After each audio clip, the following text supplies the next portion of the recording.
Hey, welcome to Route 66. We're day 256, and we're getting into the book of Daniel, getting into some familiar territory with many of us, some of the stories that we know from the book of Daniel. Daniel is both historical with some stories in it, but it also has some unique prophecies that can be a challenge to understand, but they really can be a blessing as you begin to dig down into it. But first two chapters, actually the first half of the book of Daniel, are some really neat stories that happened to Daniel and some of the people during his time.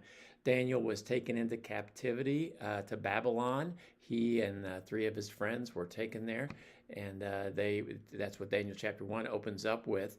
They're there and they refuse to eat some of the meat and some of the drink and some of the food that's offered to them. They feel that would defile themselves. That's what it says in the first chapter. They've refused to eat because it defiled themselves. They chose rather to have vegetables and water, a simple diet, and because they made that choice, and they kind of made a deal with the guy that's in charge to say, check it out and see if we're good. God blessed them and blessed their obedience and gave them good favor, gave them health, gave them wisdom, and they became very special in the Babylonian Empire and Babylonian king. And Daniel received special understanding in visions and dreams. So he got a little bit of special blessing from that. And then in Daniel chapter 2, the King Nebuchadnezzar, he has a dream. Old Testament, a lot of times they did have dreams, but he had a dream.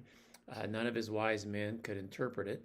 And so they're going through killing people because nobody can answer it. And so Daniel prays, and God reveals to him the dream and the meaning of it. And the dream represents some successive kingdoms, starting with Babylon, but continuing on until God's eternal kingdom would come and nobody would take it over, and crushes them all.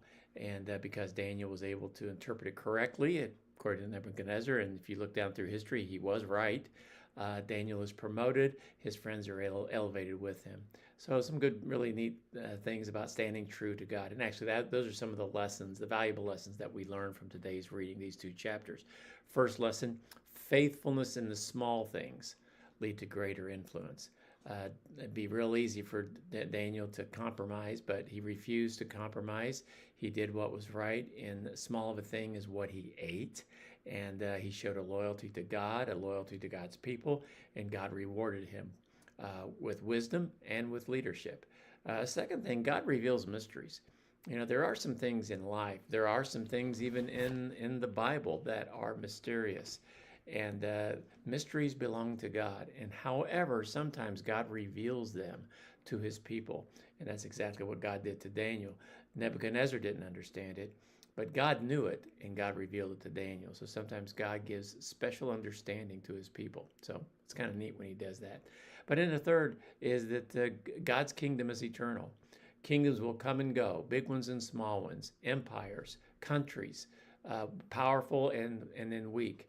But God's kingdom will last forever, and that's a good thing. Right now, Jesus told us in the parables, it's hidden. His kingdom is spiritual. It's hidden. It's not in any politics or geography or nation or anything like that, but it is in God's people. But one day it will be revealed to be just as much of a physical kingdom as Babylon and Persia and Rome. So that's kind of interesting to kind of read through that. So enjoy your reading today. Daniel's a great book, and I think you'll appreciate it and enjoy it. God bless you as you read.